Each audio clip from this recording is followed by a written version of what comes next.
the oppression that's happening to them. You can name it. Fish farms, pipelines, Fukushima, globalized greed. We can't give up on the fish because this feeds us. So as Matty said, we can't give up on the salmon. We still have them here. Bless them, value them, share the story, share their inspiration. It's more than just food. Salmon is a teacher. I see it as medicine. It connects the water to the land and the trees. We are breathing salmon air, salmon water. We are salmon people.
Resources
basis for the third major party.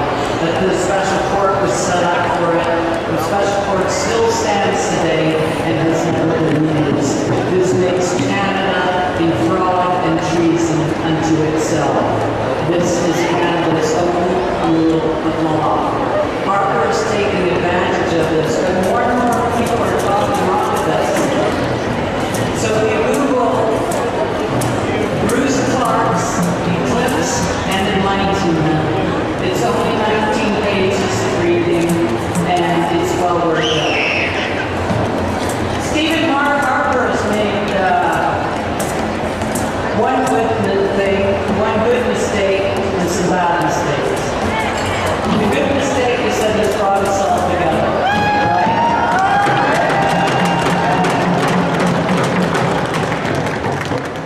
His big bad mistake for himself is that as we come closer and closer to these pipelines and the anticipation of them, people are starting to realize, well, guess what?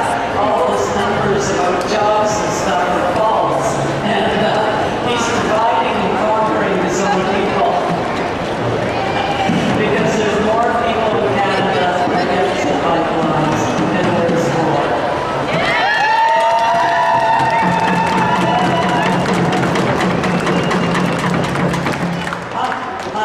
Harper. Another big thing that's on our side and ties into the fact that his biggest mistake of all was Harper has declared war. He's declared war on First Nations. He's declared war on the environment. So that means everyone on Turtle Island, specifically Canada, specifically BC and Alberta. But what's on our side? What's on our side is the Indigenous prophecies all coming to a head right now. The reunion of the condor and eagle, the return of white buffalo cattlemen, black elk, the quickening, and the white eagle. And there's many, many more. And they're all coming now. They're here. They're here now. And that's on our side. And that means things are happening now that never used to happen. Things are happening like we can now photograph and videotape our ceremonies. And the biggest thing of all, we can talk about medicine. Because the biggest thing we've got going is our medicine. And everyone's got it. Everyone here has got it. All of you have good medicine. All of you. And the thing is, stand strong and stand proud and stand just so grounded and balanced to your own medicine.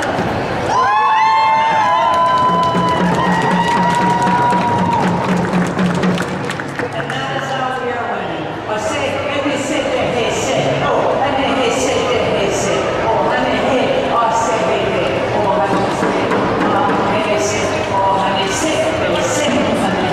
say, and they say, oh, say, oh, and they say, oh, hey. We have like a million other neighborhoods in Canada. It's a friendship dance, driven by giants out of the prairies. So Alberta, Saskatchewan, and Ontario. We written these songs. Eventually they became love songs, but for the purpose of this event, it's going to be around that. It's a social dance, it's a friendship dance.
around the world, people were listening.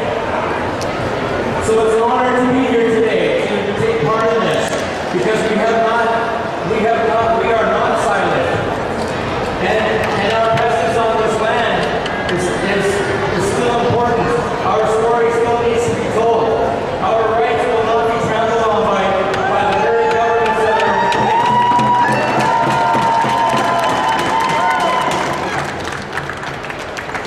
With the recent decision to give up when the government okayed the Enbridge oil pipeline, it occurred to me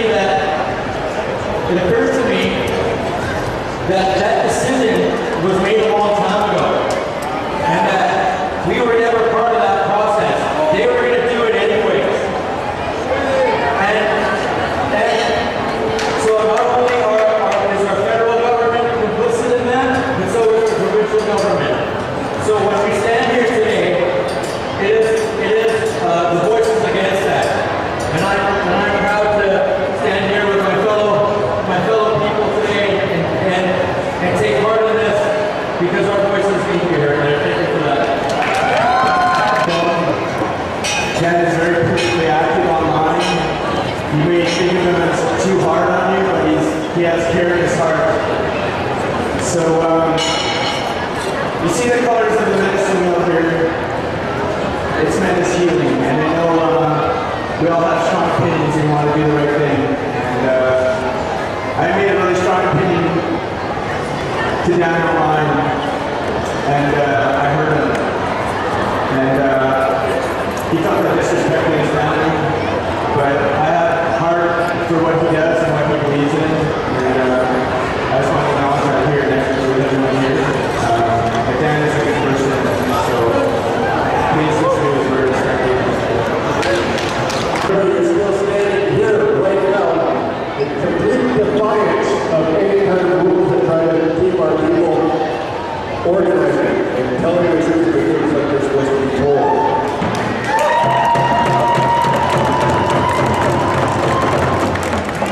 We know that there's going to be a lot coming out this summer now.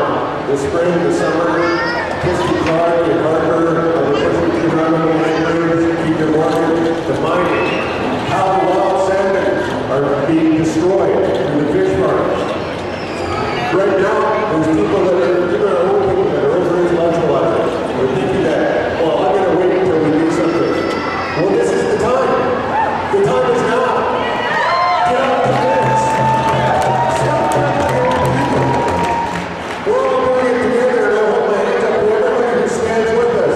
Settler people, that's what you want to call yourself. I grew up here you guys are called white people. That's what I grew up with. That's white people. That's another fellow over there. That's what I grew up with. Also grew up when I went to watch Walt Disney. My grandpa thought it was really funny when the family got shot and said, don't ever try or something like that. You know, that's too evil to say.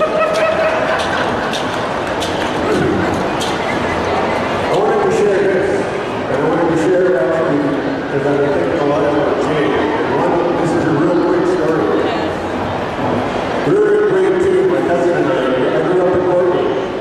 And the elementary school that I went to was called Thomas Park Elementary. School had just started and we were out on the fishing boat with my grandpa. Pretty much all summer. We learned how to catch and kill fish. We gave us our first primary catches. And I thought that was just amazing. That was awesome. We got to do soccer and everything. We were there. Scale it, cut it, wash it out. And so we started school. And where I grew up in Portland, it was an awesome place because there was a little forest behind it that creek ran through, and my cousin Dale and myself decided we're going to take some food home for our head. And so we jumped into the creek right in the middle of the school day.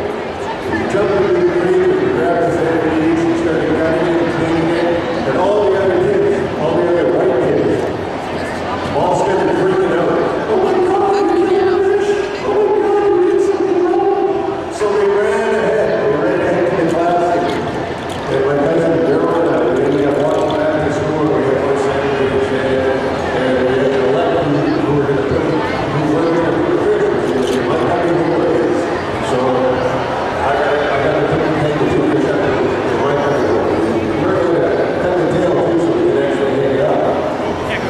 So by the time we made it back to the class, Can't go there. this was pretty much the same year that race was being introduced to me. This is when the teacher came out and started yelling, "There's Saturday, look at what you're doing." My cousin Daryl, right in front of all the students, embarrassed the heck out of us, and she just got really pissed off that Daryl looked at myself. And so she grabbed both of us by one hand each, and we were both running down to the office. So we're pretty big families. Taking the salad with this and we cut back to the office. And you got to understand that we're at front for 100 years, and one into that one particular school, there was 5 of us. We were at the student population of about 700. So anyways, we were in school, we finally got turned out to the office, sat down, and we got told to go sit in the principal's office, and we were still hanging out with this kid. And we were going to do about it, and on spring, we're going to put it on the principal's desk and sacrificial death on the desk. It's slap, slap. Next thing you know, the ball goes in, brings it down, and this is when I started to kind of really proud of what I had because they were trying to make me feel bad for taking food, I wanted to take food off my head, and this is where they made the wedding take place. So long and short, that big story is the principal had to call the police, and we got escorted out of school property, and they threw the fish out. So what we did, because we were so close, that very same day, we went back to the customer fishing. And my aunt stood up and defended us. She made sure that what we did was good. She made sure what she taught us, what my grandmother taught us was good, and never be ashamed of who you are. So that was to my aunt. And so, me sharing that story with you, resistance is in my family.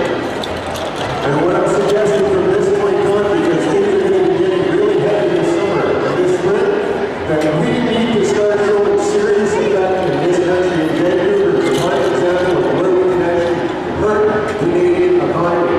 We cannot be afraid of doing that because we're in this wall of complacency, consumer complacency right now. And we need to start showing the rest of the world the real reasons why we are stopping them because nobody is really hearing what needs to be said. We're all talking about it amongst ourselves, but there's masses of you that are out here right now. You need to stand up. You need to wake up and you need to open your ears because we're not doing it just for ourselves. We're doing this for you. Ayo, ayo, ayo, ayo, ayo, ayo,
ayo,